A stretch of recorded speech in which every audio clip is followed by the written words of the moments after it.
गेला ते काठी वर करून तडतड चालू लागले. मला म्हणे ताई जिच्यासाठी 12चं लग्न 4ला लावलं अख्ख्या गावाला दारू पाजली हिच्यासाठी हिला वाजत गाजत घरामध्ये आणलं. माझी मरणाची वाट पाहते मला या संसारामध्ये राहायचं नाही. म्हटलं मग बाबा कुठं? काही नाही म्हणे तुमच्या मठावरती यायचं म्हणे संस्थेवरती यायचं. 15 दिवस बाबा आमच्या गावाला राहिले दादा. 15 दिवसाच्या नंतर 16व्या दिवशी घरून फोन आला. फोन होता आजीबाईचा. आजीबाई मला म्हणू लागले ताई तुम्ही आमच्या गावामध्ये कीर्तनाला आला होतात. म्हटलं हो. बाबा आले? म्हटलं हो. द्या म्हणे फोन त्यांच्याकडं. मी बाबाकडे गेले. म्हटलं बाबा घरून फोन आलाय आजीबाईचा फोन आहे. बाबा मला म्हणू लागले द्या फोन तिकडे फेकून म्हणे तिला काही काम नाही म्हणे. 16 दिवस 15 दिवस झाले. 16व्या दिवशी घरून फोन आला ताई नक्की महिनावर लाल्या बघाचे पैसे आले असतील. घेतेन काढून देतेन पुन्हा मला काढून. मला काही संसारामध्ये जायचं नाही. ते जे लाल्या रोगाचे पैसे ना ताई ते तुमच्या नावावर टाकायचे म्हणे. म्हटलं बरं झालं असे 5 म्हातारे सापडले. ते बोंबळत हिंडचं कामच नाही आपल्याला आता. तेवढ्यामध्ये आजीबाईनी तिकडून झापायला चालू केलं. का हो काय म्हणते मी ऐकलं का? असा आवाज जरी आला ना तर चालू झालेल्या गाड्या मनान बंद पडत्या. बंद नाही पडत बिघडत्या. पण ऐका आजीबाईने झापायला चालू केलं. आजीबाई म्हणतात का हो तुम्हाला काही कळतं का? तुमचं काय रुसून जायचं वय आहे का? या वयामध्ये रुसून जात नसतात. आपण काय साधा संसार केलाय का? हाडाचे काढा केले. रात्रीचा दिवस केला. रक्ताचं मोठ्यानं बोला रक्ताचं आता कसं पाठी तुमचे जस काय हरिपाठ चाललंय आता. हे एक चरण ते एक चरण. मी पुढे म्हणते तुम्ही माग म्हणता. बाबांनी साधा संसार केलेला नव्हता महिला मंडळ. असा संसार केला होता बाबांनी. सकाळी बैल सोडायचे दुसऱ्याच्या बांधाला चालायचे. असा नखा बोटाने संसार केलेला होता बाबांनी.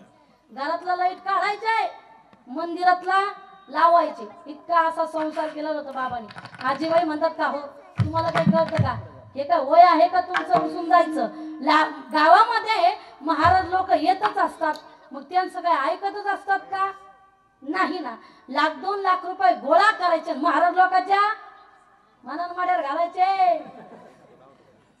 तुम्ही लय हुशार तुम्हाला वाटतं घेऊन जाईनी. महाराज निघाला ना मग बॅग घेऊन. म्हटलं बाबा कुठं? मला म्हणे कुठं म्हणजे काय तुमचे काम आहे म्हणे बोंबलं छिडाचे आमचे थोडी. म्हणजे 15 दिवस मी बाबाला सांभाळलं आणि बाबा मलाच बोलले. मला हे सांगायचंय की जोपर्यंत घरचे लोक आपल्याला काढून देत नाही तोपर्यंत आपल्या हातामध्ये झेंडा येत नाही. विचारा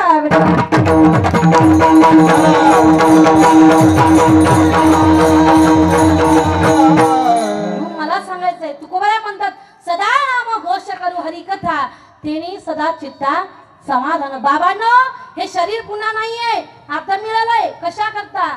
देवे दिला देह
एवढं सुंदर शरीर दिलंय. हात दिलेत ना मग टाळ्या वाजवायचा की एवढे सुंदर वाजवते. बघा मृदंग वाजवणं सोपं नाही बरं का बाबा. 3-3 वाजता 4-4 वाजता उठून प्रॅक्टिस करावं लागते. बोट फुटते, लोक सहज बोलते. काही पण लोक मध्ये हा इकडून तिकडून थापा मारले की 10,000 सहज भेटते. जास्त नाही ना? कमी पडले का?